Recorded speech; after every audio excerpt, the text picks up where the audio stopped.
Have I reached purse peace? The elephant in a room, and that is honestly, get this bag now before it blows up. Hello luxe lovers, and welcome to another video, our first video of 2024. We have so much to catch up on. We're only a month and a bit into 2024, and there's already so much happening in terms of luxury, in terms of fashion. Couture week has just been, and there's just a lot to get into. 2023 was big on the buzzwords, wasn't it? So there was a lot happening in terms of quiet luxury, that quiet luxury resurgence and movement. We covered this and talked about it in previous videos. So quiet luxury, but also simultaneously coexisting with loud luxury in a way, which I think is very interesting in itself to unpack. And now we even have things like inside voice luxury. I don't think that's a term that's really caught on as much yet, perhaps.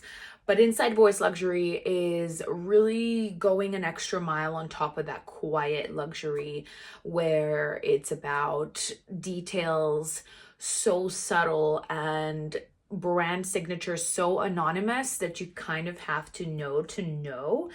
So we're going to be talking about this a little bit, but the purpose of today's video is to get into understated luxury bags for 2024 and beyond. So today's video is dedicated to handbags, and I'm super excited to get into it. But before we do, I want to preface by saying a couple of things. The first thing is that as a result of some of my previous videos, and perhaps the most viewed video that I have on my channel, which is my Hermes bag collection, I kept getting messages from you and comments from people, whether it's here or on Instagram, on all my other channels, asking me if, well, two things really, whether I had reached purse peace. And the second thing was more of a curiosity towards what my wish list consisted of for 2024 and whether there were any Hermes bags on that wish list. I don't know how to answer that question because purse peace is such an elusive concept. I mean, luxury in itself has become such an elusive concept.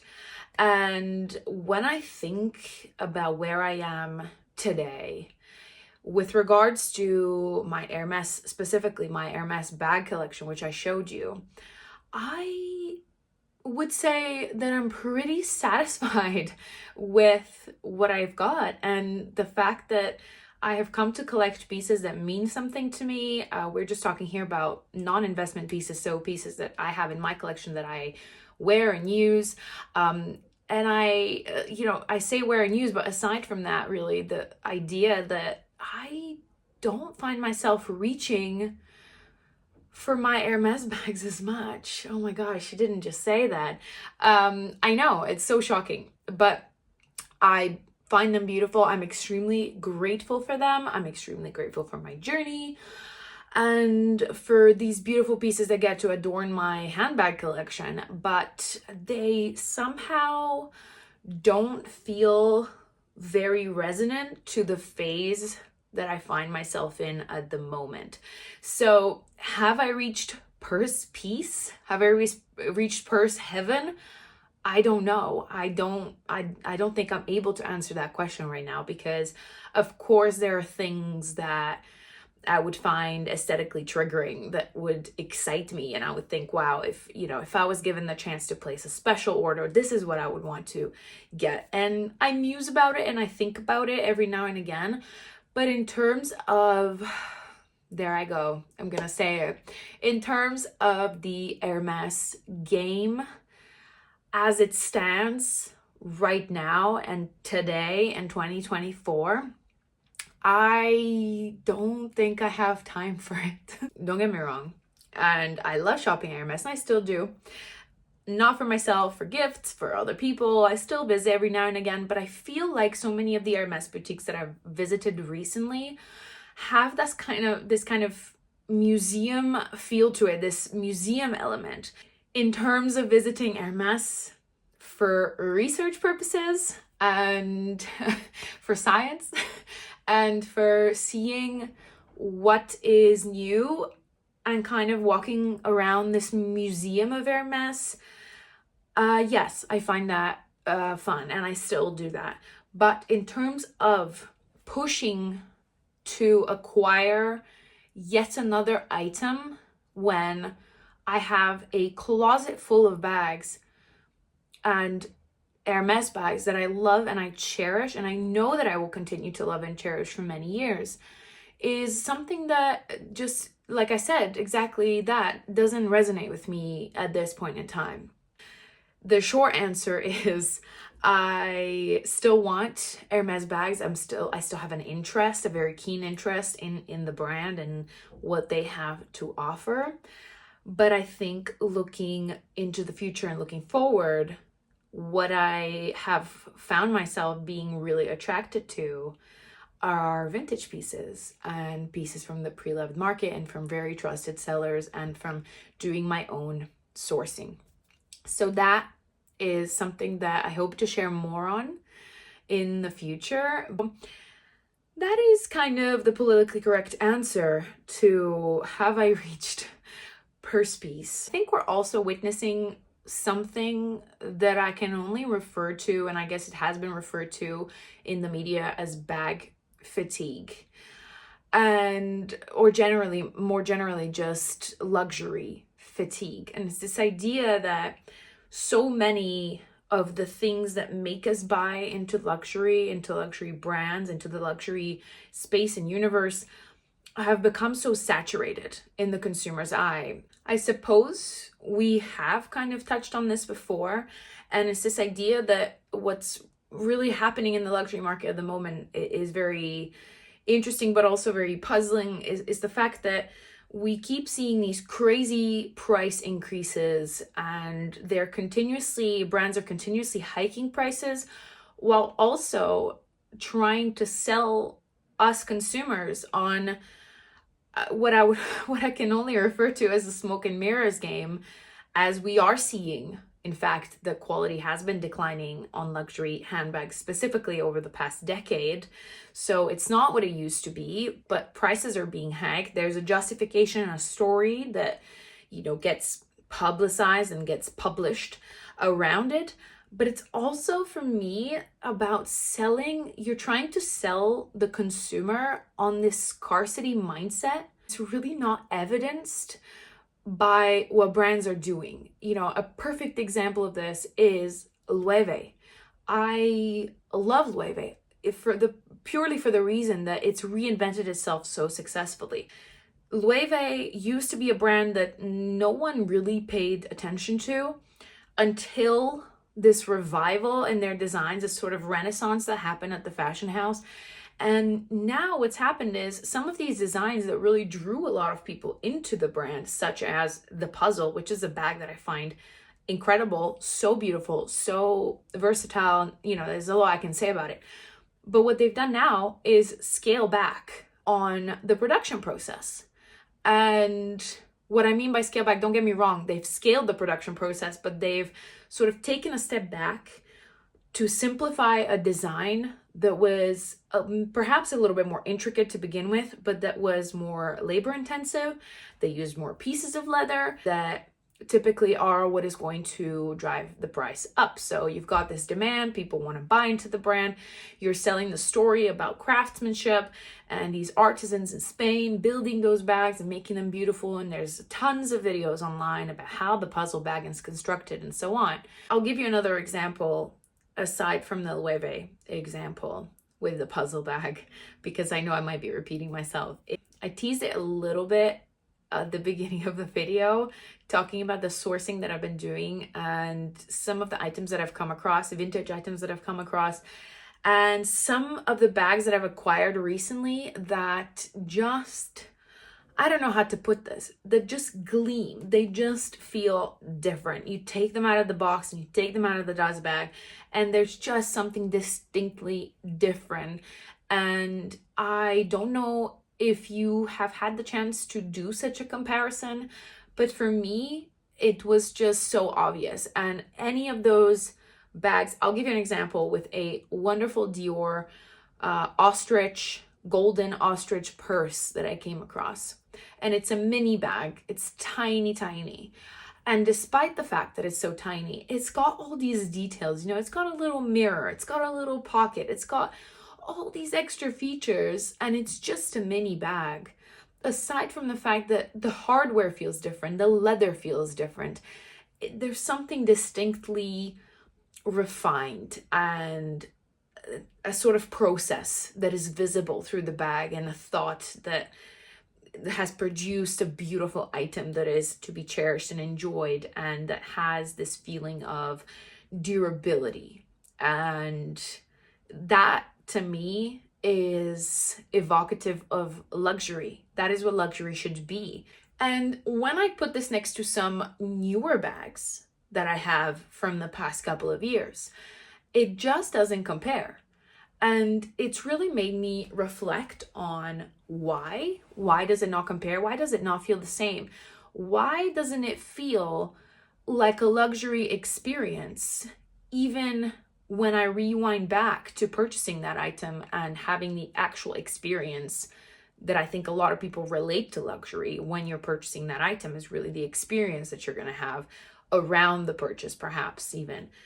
So it's interesting. I feel like with luxury brands nowadays and the present situation that luxury brands find themselves in, it's not that we don't get quality, but we get essences of quality, little parcels of luxury, but at a much, much higher price point nonetheless. And when brands are trying to sell you on the story of materials and labor and all those things costing more, yes, but, you know, it's not, it just feels like a lot of the time we as consumers, and particularly new consumers, new buyers, people that are now stepping into the luxury sphere, the luxury universe, feel like they're being duped. And I can understand why, because of all those reasons that I just listed. But there's also this consumerism, which is undeniable, and it's fueled again and again by social media, by the media as a whole.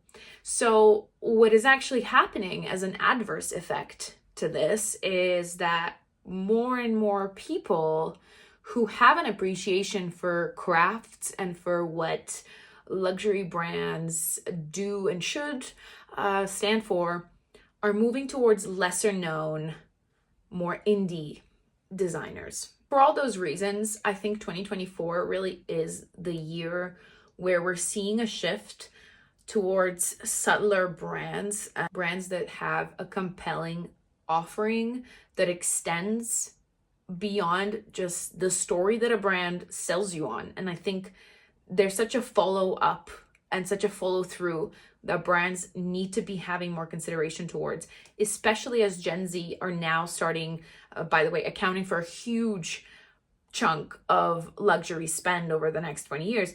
But as they're stepping into luxury, the demands have just shifted. You know, what brands are expected to deliver and to show has massively shifted. And it's just, for me, not going to be enough to tell a very cute heritage story about why our handbags are so important, why they're so amazing, and why they're crafted by the best people in the universe.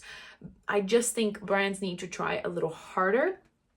And I'm excited to see how brands inevitably navigate that landscape of luxury. So in today's video, I'm going to talk about some of the best understated luxury handbags, the most timeless designs that I have found from some of the brands that I find are interesting, are ones to watch, perhaps going forward. Some of them you might already know, some of them you might have never heard of. So that is what I want this video to be about. We're going to cover some luxury examples and then some mid-range bags and some that are really doing amazing things at a price point that I think is consumer friendly to the current socioeconomic environment that we find ourselves in as consumers. So we're going to get into that. We're going to start with some of the luxury options on this list. And I cannot be seen to be making a list about the best understated luxury bags in 2024 without talking about the elephant in a room, and that is, love it or hate it, the Ando Tote by the Row. I know this is a bag that has already reached viral status, and it's a bag that's divided opinions. The Row is an interesting one in itself. And I mean, a lot of people like to say that every brand nowadays is trying to be the Row, but I do think people overlook the fact that this is not an aesthetic that was necessarily set by the brand.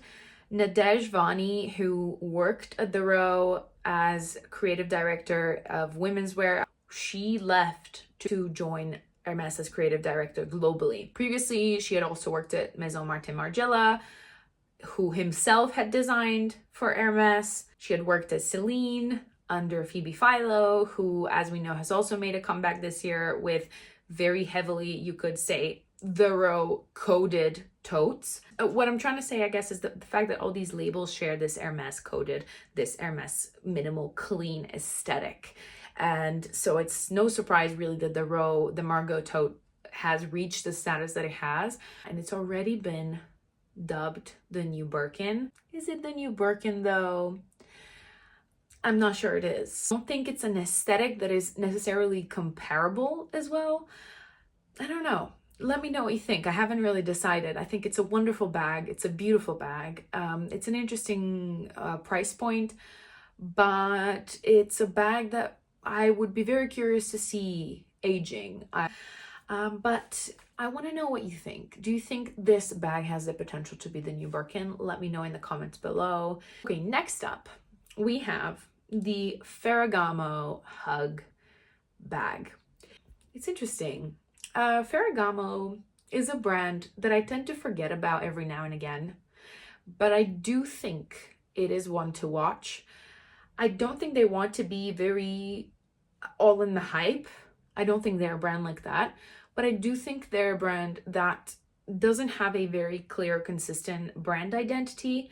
However, every now and again, they do come up with a design that just gets a lot more traction. What I think Davis has done since joining Ferragamo, and that he's done so incredibly well, is modernizing the designs while also staying true to their very distinct DNA. Hug combines a minimum of 18 pieces of leather for the top handle style and 27 pieces of leather for the clutch, paired with 9 to 16 frame elements depending on the style and hand lacquered edges. Each Hug bag takes 5 hours of skilled craft. I do think this bag is interesting. What I would say that this bag doesn't have as an edge over the Margot is, I think the price point is comparable, but it's not, it's got a little bit too much hardware on it. It just seems like a bag with so much hardware on it is a bag that more quickly ends up looking dated. And sometimes it can feel like if the bag is very heavy on hardware, it almost saturates the presence of leather, the real beautiful silhouette of the handbag, of a beautifully crafted leather handbag. So these are just amusing, just some thoughts.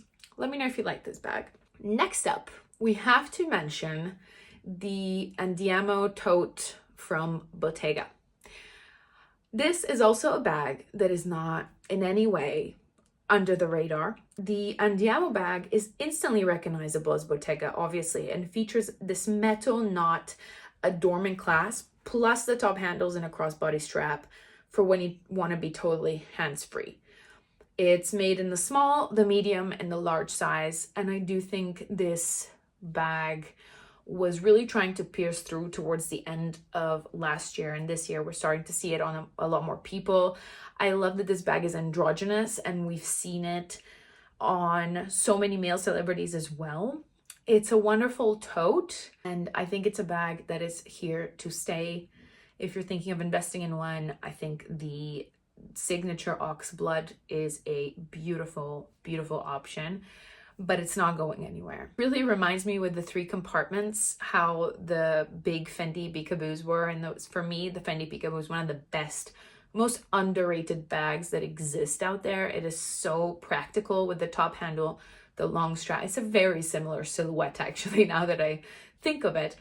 And the Andiamo just has that extra edge of being Bottega, and Bottega is known for this wonderful craftsmanship, Italian touch, and that's really what we're paying for here, is longevity through design. Number 4 on the luxury list is the LOral Piana Sesia. Sesia is named after the Sesia Valley LOral Piana inhabits and the curved river that crosses it, and you can really see that distinguished in the lines of the bag, in really the construction of the bag. It's not a new bag. It was introduced first in 2021, but we have seen it be revived. I am here for LOral Piana, okay? I know they are part of a big conglomerate that sits behind them that's going to probably, most likely, push them to scale their production to become a little bit more conveyor belt. But for now, it's retaining that edge. It's retaining that exclusivity around it.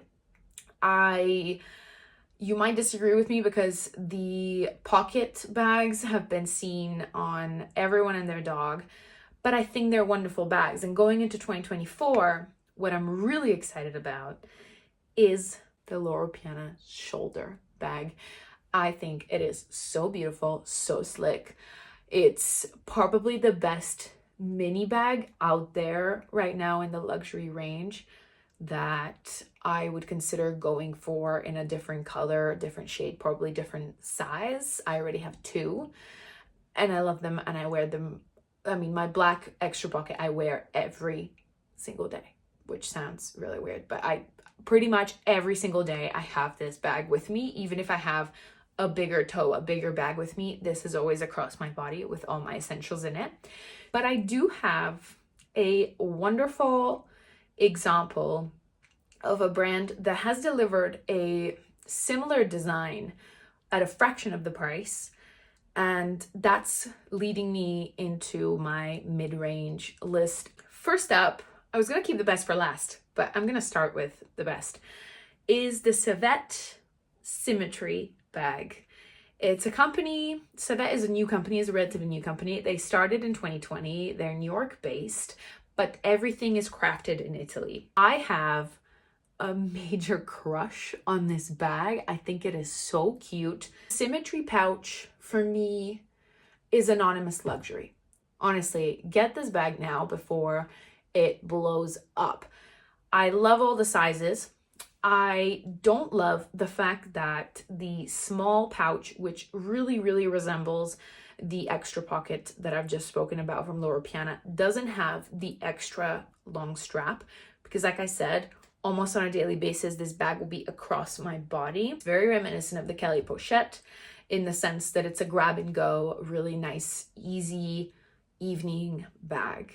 I love every single color it comes in. I don't really love the big size that has the shoulder strap. It reminds me of a Constance. They also do something else that reminds me of something else. And I think it's a brand that's gonna really blow up. They are already on Vestiaire, and that's how you know that pay attention. That's how you know to pay attention. They're already on Vestiaire. So if you want to grab a bargain, I did see a few for sale. Go and browse now, because I think this brand will sell out. I think they will be very big over the next couple of years. Next up is projects. Interesting shapes we've got here, sculptural, practical elegance. These are the words that I would say are synonymous with projects. They're luxury materials, they're craftsmanship. I think it's more about the practical elegance, you know, bringing practicality into the designs, and that's what I love about it. I want to just quickly pause here to say that there's a huge distinction to be made between brands that have this attitude towards craftsmanship and beautifully crafted leather goods and accessories that have this embedded in their DNA, and brands that kind of went out and rode the wave, you could say, of a trend that was, let's say, quiet luxury. And I don't want to say anything too intense or for it to come out wrong about brands like, say, Polène. But what we've come to see is Polène had amazing timing. It was a brand that was all over your social media, all over Instagram, at a time when everything was being scaled back. You know, everyone was starting that with that clean silhouette. Everything was very architectural, minimal, everything. But what has now become apparent is that the quality doesn't follow through. You know, a lot of their leathers have this sort of coating that doesn't really age as well as people, I think, expected when buying into the brand proposition. So I think this is a really important distinction to make, is the difference between actual substance when it comes to the look of a bag and the craft. So craft versus look. The next brand does remind me of Polène a little bit, but at a much higher quality level. It's called Usei. You may have come across Usei because they definitely made a splash. They also launched their ready-to-wear in 2021, and their sort of bra jacket, I believe, was worn by Hailey Bieber. So that really put them out there also in terms of their ready-to-wear. You would have likely come across the fortune cookie, the pretzel, and the dumpling bag. Their vision for the brand is about lasting style and silhouettes that are going to transcend trends, and I think they're doing a really good job at that. The next brand that I'm going to talk about is a brand that I also have a big crush on at the moment. And again, I'm starting to see them creep up on my feed a little bit more each time, even though I don't follow them on social media. But I do happen to catch glimpses of some of their designs on influencers that I follow and people that I follow. Little Linder. Little Linder are Stockholm based. They have been quietly building a loyal following since the launch in 2012. So it's not really a new brand, but it's the go-to brand for minimalistic handbags with a playful twist. The whole philosophy behind the brand is about basically bringing the right design, a quality piece and a beautiful design, to a person who doesn't feel the compulsion to show off a brand. I think they have a lot of potential as a brand to grow. Their designs are absolutely beautiful, so timeless, so nice. Again, with all of these, I would be very intrigued to see how they age and how they behave over time. But I think here it's really about the leather. It's really about the design and the pieces of leather that are chosen to construct it. And this is a bag that I really have my eye on, that I may or may not pull the trigger on this year because it's a perfect tote, basically. Final brand on the mid-range list is Wandler. This is not a new brand either, but it's probably a brand that I'll be bringing to your attention. So let me know if you know, by the way, any of these brands. Let me know if you've bought from them. What was your experience? I'd love to know. Wandler are Amsterdam based, but all their bags are made in Italy. They were established in 2017 by Elsa Wandler. Very distinctive aesthetic, elegant.